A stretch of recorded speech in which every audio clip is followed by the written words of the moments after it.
राम राम बंधुओं, ज्योतिर्लोक में आपका हार्दिक स्वागत है। संस्कार प्रकरण में हो या कर्मकांड, पूरा का पूरा कर्मकांड रखिए जहाँ पर ब्राह्मणों की आवश्यकता होती है भोजन के निमित्त, हवन के निमित्त या कर्म किसी भी प्रकार से। भोजन तो मुख्य अंग होता ही है, कोई भी कर्मकांड हो नहीं भी हो, फिर भी ब्राह्मण भोजन तो एक विशेष व्यवस्था है। कर्मकांड हो रहा है, पूजा पाठ कर रहे हैं, कुछ भी कर रहे हैं, तब तो वहाँ पर ब्राह्मण भोजन की है ही व्यवस्था। इसमें ब्राह्मण के लिए भी अनेकों अयोग्यताएं बताई गई हैं कि किन ब्राह्मणों को ग्रहण करें और कौन कौन अयोग्य होते हैं। तो ये तो अनेकों हैं, उतना नहीं देख सकते, वर्तमान समय में उतना संभव नहीं है। अब देखिए, वर्तमान समय में तो बहुत सारे पुरोहित मद्यपान करने वाले हैं, शराबी हो गए हैं ना बहुत सारे। अब मैं जो भी चर्चा करूं, कोई भी व्यक्तिगत रूप से ना ले। मैं किसी व्यक्ति विशेष के लिए चर्चा नहीं कर रहा हूं, किसी व्यक्ति विशेष की स्थिति यह नहीं है। मेरे संपर्क में भी हैं और बहुत ऐसी होती है व्यवस्था। तो शराबी ब्राह्मण निमंत्रण के योग्य नहीं होता है, उसको निमंत्रण नहीं दिया जा सकता है, उसको बुलाकर भोजन नहीं कराया जा सकता, उसकी पूजा नहीं की जा सकती, वह त्याज्य है। उसमें विशेषता यह है कि यदि अतिथि की भांति अचानक से आ जाए तो तब उसको भोजन कराया जा सकता है। अब ब्राह्मण को भोजन कराना है तो वह शराबी निमंत्रण देने योग्य नहीं है। कर्मकांड कराने की तो बात छोड़ दीजिए। लेकिन इससे भी विशेष महत्वपूर्ण जो एक है, जो अयोग्यता किंतु इसको और विशेषता समझ लेते हैं, भ्रम हो गया है अयोग्यता, लेकिन इसको विशेषता समझने लगे हैं, एक भ्रम हो गया है। और वह क्या है? वह है देवलक होना। ब्राह्मण के लिए एक अयोग्यता धन के लिए देवता की पूजा करना है, धन संपत्ति के लिए या देव द्रव्य से जीना, देव द्रव्य के पर निर्भर रहने वाला ब्राह्मण वह देवलक कहलाता है। किसी भी प्रकार से धन के लिए पूजा करे तो धन के लिए पूजा किया तो उससे जीवन चला, अथवा मंदिरों में संपत्ति है, जो भी है। अब तो मंदिरों में मार्केट भी होता है ना। अब तो शहरों में या सड़क के निकट जो मंदिर बंद होते हैं तो वहाँ पर तो मार्केट भी बन जाता है, आमदनी होती है। तो वहाँ पर जो उस पर निर्भर होने वाला है ब्राह्मण, उसका जो उपभोग करने वाला ब्राह्मण है वह देवलक कहलाता है। वह क्या कहलाता है? देवलक। धन के लोभ से मंदिर में रहने वाला, पूजा पाठ देवता की अर्चना करने वाला। जैसे बहुत सारे लोग पुजारी को नियुक्त करते हैं, इतना का महीना, महीने पर भी पुजारी होते हैं। और इसमें एक और बड़ी बात है, महंत समझते हैं कि ये तो बहुत महान महंतों का परिवार होता है। जो ऐसे परिवार वाले महंत होते हैं, और परिवार मतलब ये नहीं कि अपनी पत्नी ही हो, अपनी ही पत्नी हो यह आवश्यक नहीं है। परिवार से संबंध रखना और देव संपत्ति से परिवार का भी भरण पोषण करना, वह भी इसी श्रेणी में। सन्यासी हो जाना, विरक्त हो जाना, उसमें वो दूसरी व्यवस्था है, तब वो भिन्न व्यवस्था है। किंतु वर्तमान में तो यही देखा जा रहा है ना बहुत जगह कि भाई, और उसमें भी मंदिरों में पुजारी, महंत को थोड़ा सा हटा दीजिए, महंत कर्मकांड में नहीं जाते हैं। कहीं कहीं थोड़ा बहुत जाते हैं अपवाद में, लेकिन शहरों के तो पुजारी ही, शहरों के जो पंडित होते हैं वो तो मंदिर का ही पुजारी पहले बनते हैं, देवलोक हो जाते हैं। कैसे? प्रमाण तो चाहिए, प्रमाण ढेरों हैं, पुराणों में भरे पड़े हैं। एक दो प्रमाण हम यहाँ पर आपको बताना आवश्यक समझते हैं। प्रमाणों की चर्चा ये नहीं कि प्रमाण ही भर दिन कहते रहें, लेकिन अनिवार्य है।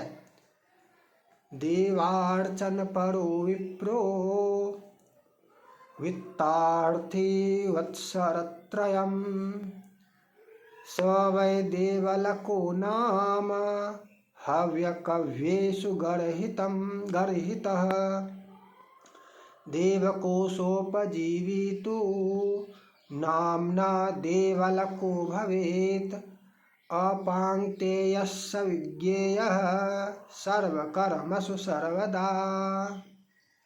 वह ब्राह्मणों की पंक्ति में बैठने के भी योग्य नहीं होता है जो धन के लिए पूजा करता है, देवलक हो जाता है। क्या? तो देवार्चन परो विप्रो वित्तार्थी वत्सरत्रयम्, धन के लिए भगवान की पूजा करना। देखिए, पूजा करना और धन के लिए पूजा करना दोनों में अंतर है। आप प्रतिदिन उठते हैं, आपके निकट में जो मंदिर है उस मंदिर में जाकर आप बिना किसी के कहे स्वयं पूजा करने जाते हैं। पुजारी नियुक्त अनियुक्त छोड़ दीजिए, वो मंदिर आपके पूर्वजों का ही है, आपके ही पूर्वजों ने बनाया, आप वहाँ पर पूजा करते हैं, तो इसमें आप देवलक नहीं होंगे। किंतु जिसने मंदिर बनवाया था उसने आपको नियुक्त किया कि यहाँ पर पूजा कीजिए, मैं आपको 2000, 4000, 10,000, 20,000, ऐसे तो नहीं जाएंगे ना दूसरे के मंदिर, जाएंगे? बताइए। अरे वहाँ जाएंगे, बड़े बड़े मंदिरों में वहाँ चले जाएंगे, लेकिन अब वहाँ भी जाने वाली बात नहीं रही, क्योंकि वहाँ बड़े बड़े मंदिरों में ट्रस्ट है, वहाँ पर आपकी आय अलग से नहीं होगी, तो वहाँ भी नहीं जाएंगे। अब उससे नीचे जहाँ ट्रस्ट नहीं है और बिना तनख्वाह कहे भी चढ़ावा के रूप में आपको प्राप्त हो, फिर भी लोभ तो रहेगा कि चढ़ावा के लिए करेंगे, चढ़ावा के लिए भगवान पर चढ़ेगा सो मेरा होगा, यह भी इसमें है।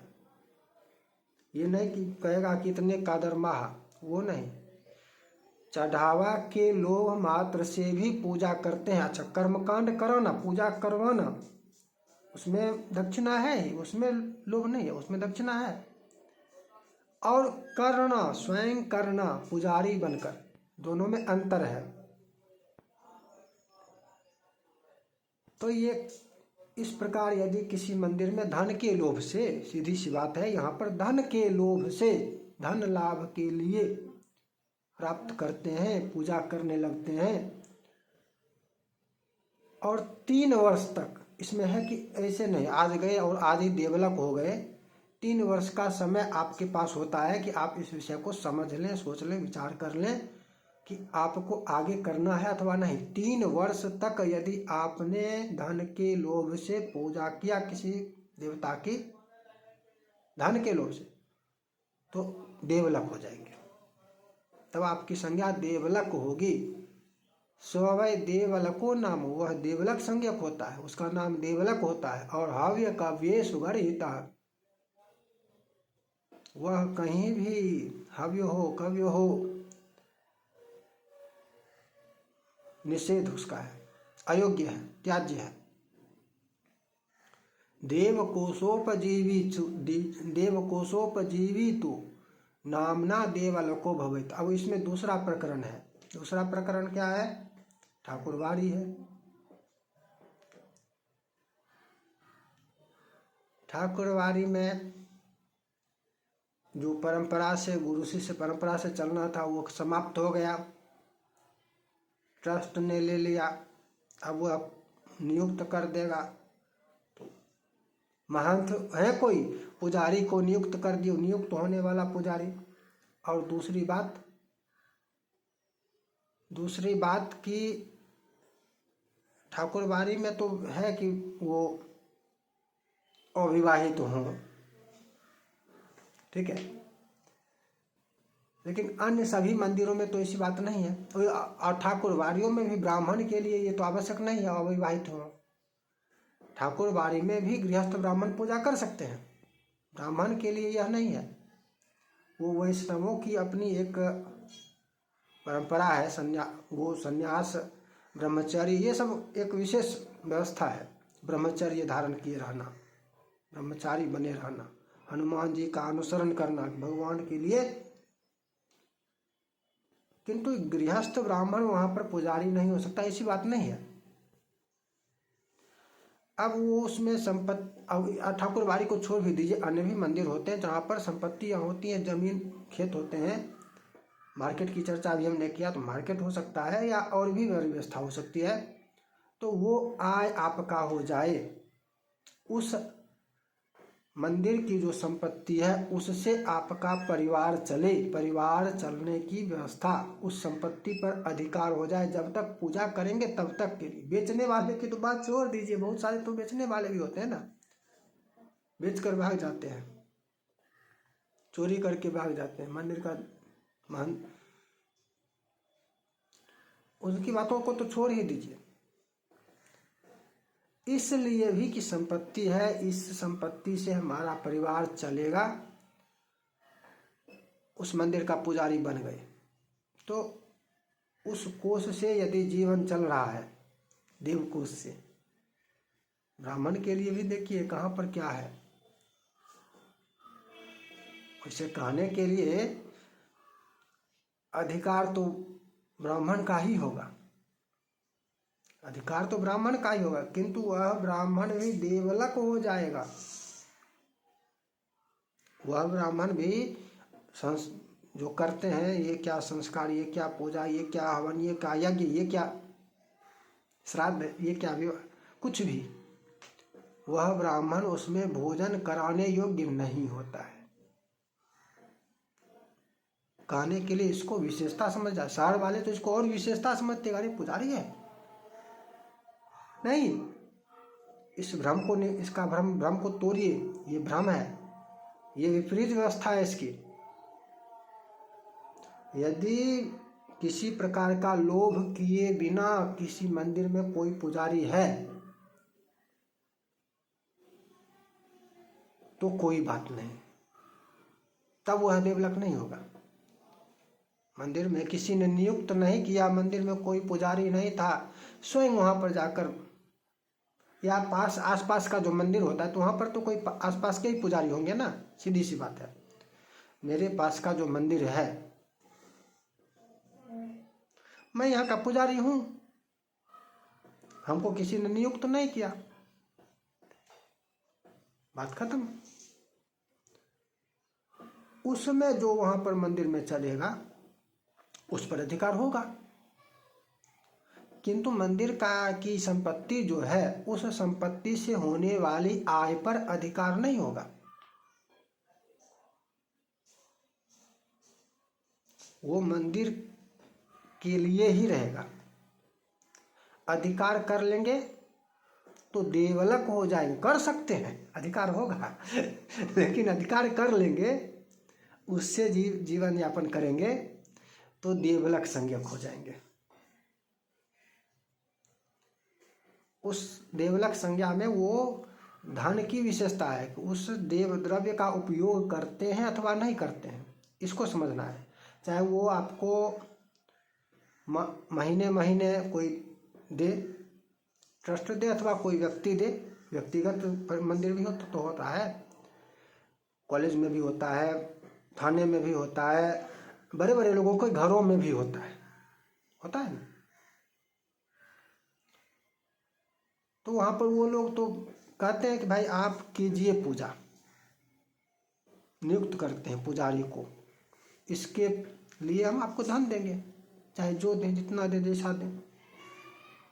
वहाँ तो धन के लोभ से, देख मैं क्यों किसी के घर में जाकर पूजा करूँगा बताइए, आपके घर में, आप मेरे पड़ोसी हैं, बहुत बड़े आदमी हैं, मान लेते हैं, आपके घर में मंदिर है, आपने बनाया है, आपके घर के मंदिर का पुजारी मैं क्यों बनूंगा? प्रश्न यह है, कैसे बनूंगा, क्यों बनूंगा? बिना लोभ के। यदा कदा आपकी पूजा बाधित ना हो इसलिए तो यदा कदा कर देना भिन्न बात होगी, लेकिन आपके मंदिर का पुजारी मैं क्यों बनूंगा? मैं अपनी पूजा के लिए जा सकता हूँ, यदि आप मना ना करें तो। आप यदि अपने घर के भीतर बनाया है और आप यदि मना ना करें पूजा करने से, किसी को, सबके लिए आने जाने की व्यवस्था रहे, कोई भी आ सकता है, कोई तो आकर मैं पूजा कर सकता हूँ, लेकिन मैं आपका नियुक्त पुजारी नहीं होऊंगा।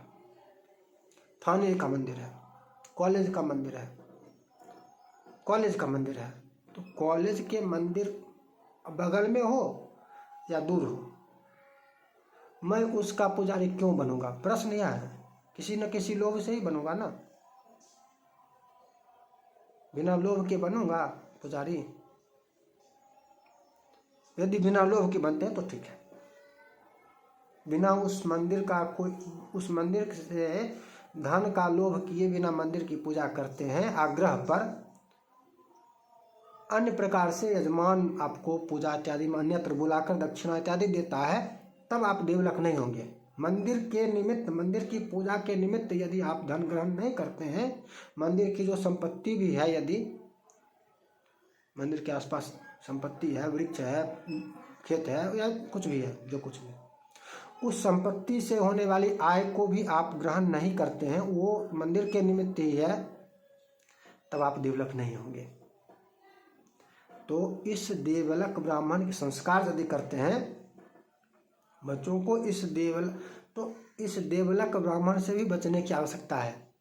ब्राह्मण भोजन कराएंगे तो किसे कराएंगे? यहाँ पर ये भ्रम है, इसलिए इसकी विशेष चर्चा आवश्यक है। अन्य अयोग्यताओं की चर्चा करें तब तो ढेरों, सबके सब वर्तमान युग में कलयुग प्रभाव से सबके सब कट जाएंगे। तो वहाँ पर तो व्यवस्था, विकल्प है कि युग के अनुसार जहाँ पर जो है, अब जहाँ पर देवलक की भी चर्चा है तो यहाँ पर भी अब एक नया प्रश्न है। शहरों